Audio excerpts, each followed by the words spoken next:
Okay, in this video we'll show you how we can import the step file and put some dimensions on it and create the hole pattern. So if we import the model,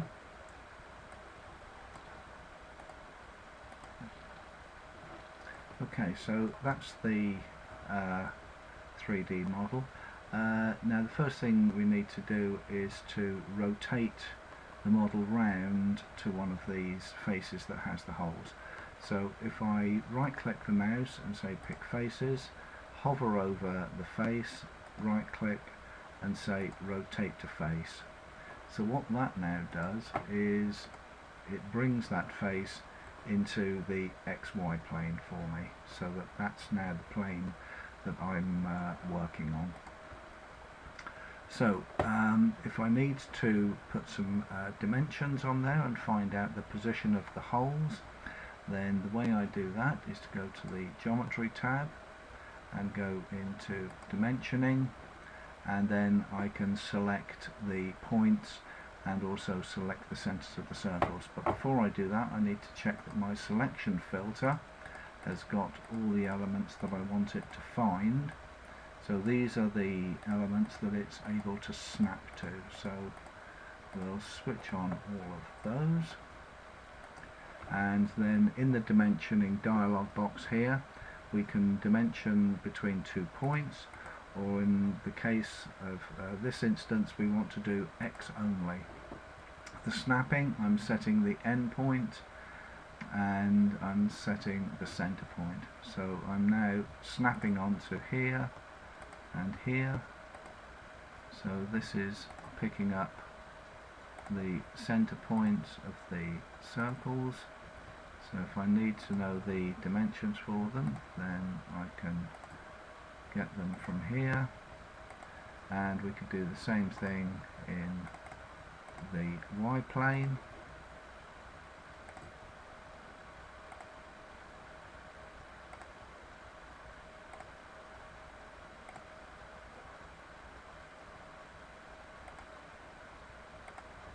And so on.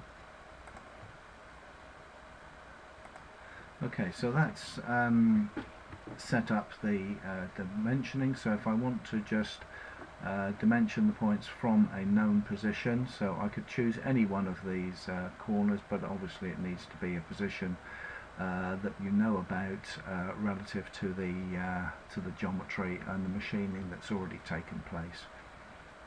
If we want to machine those holes and maybe machine that top surface, then we can create hole patterns for the drilling. So first of all, I need to create sketches of those faces. So I press escape to come out of dimensioning mode, and as I move the cursor over the model, you see it's highlighting the entire model. But what I want to do is I want to right click and say pick faces, and then highlight the face again, right click and make a sketch from the face. Now what that does is it makes a 2D sketch of the outside shape plus all the holes. If I want to separate those, which I probably do, then I right click on sketch here and I say split the sketch. So I've now got a separate sketch for the outside and each one of those holes. So to create a pattern of holes, I need to create the points. So if I click on the, oops, pardon me, let me just delete that point, go back to my selection filter and make sure that arc and circle are selected, so that when I create a point, if I click on the circle, then it will lock on to the center point and generate points which I can drill. Okay, so escape to come out of point drawing mode, and in my objects window now here I have a list of points that I can create as a drilling pattern. If I need to know the size of the holes, then I can go back into dimensioning and use XY only, but switch off my snap mode so I can get an idea of how big the holes are. So maybe 3.2 millimeters. Now the other thing I need to know is the depth of the holes. So if I rotate the model round, I can't see how deep the holes are because the solid is there. So if I highlight the solid and change the opacity to half, then it becomes something which I can view into. So now if I set my view to the ZX plane, so I can now measure those, geometry, dimensioning, and this time I go to Z only, switch on my snap mode, so then I can click on to these things here. So whoops, that's not let me just get rid of that dimension.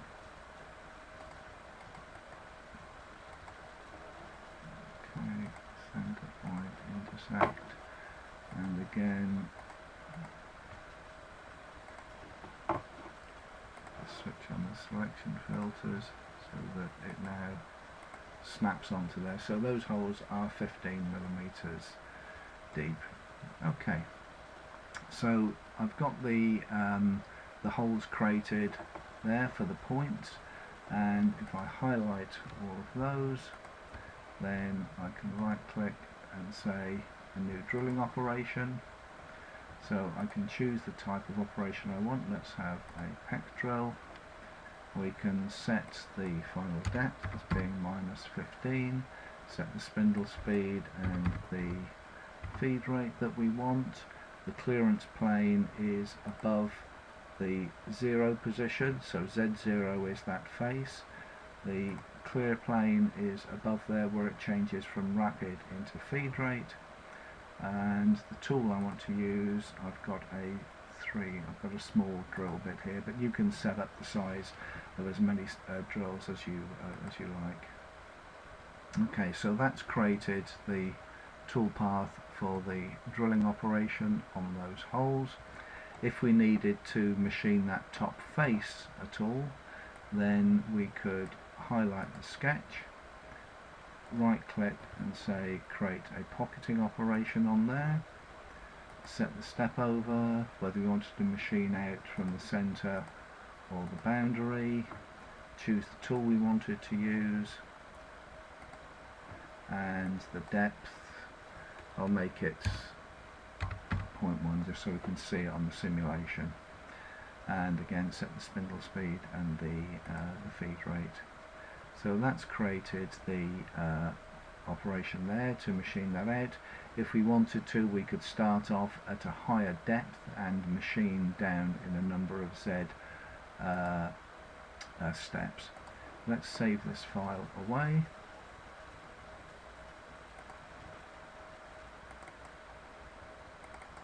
And I'll call that 2. And now under the milling tab we go to setup, and the post processor that I'm going to use is a Centroid, which is the Centurion machine, and the file will have the same name but it'll have the .pun extension, and my tool change position I'm setting up as 25mm above 0, so we can post process that. So that file has been produced. If we want to simulate it, we click on simulate and accept all the defaults here.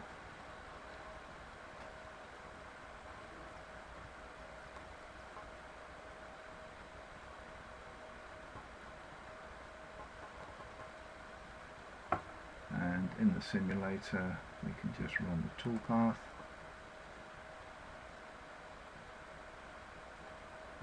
Okay. So I made that roughing operation 0.1 millimeters deep just so that we could see it on the simulation. If we need to go back at any time and then into the file here, if we want to go and look at the hex drilling operation again, we can change the parameters, change the we might want to do a deep drill cycle, for instance. So that will give us a hex drilling cycle.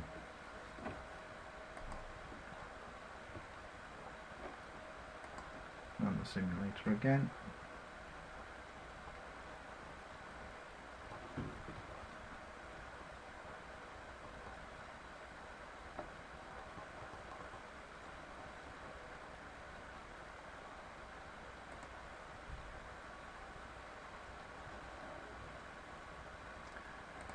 Okay, so that's how we would machine the one face. Then in a separate operation or a separate job file, I could do the same thing, read in the model, but rotate the face round to this other one and produce a similar toolpath on that. If at any time I want to have a look at the G-code, then it produces a file which is put in the same folder as the job file.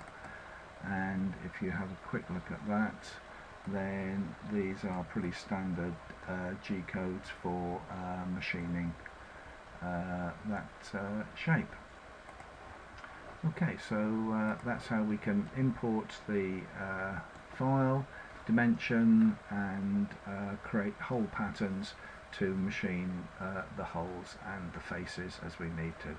But bear in mind that each face would have to be addressed as a separate program.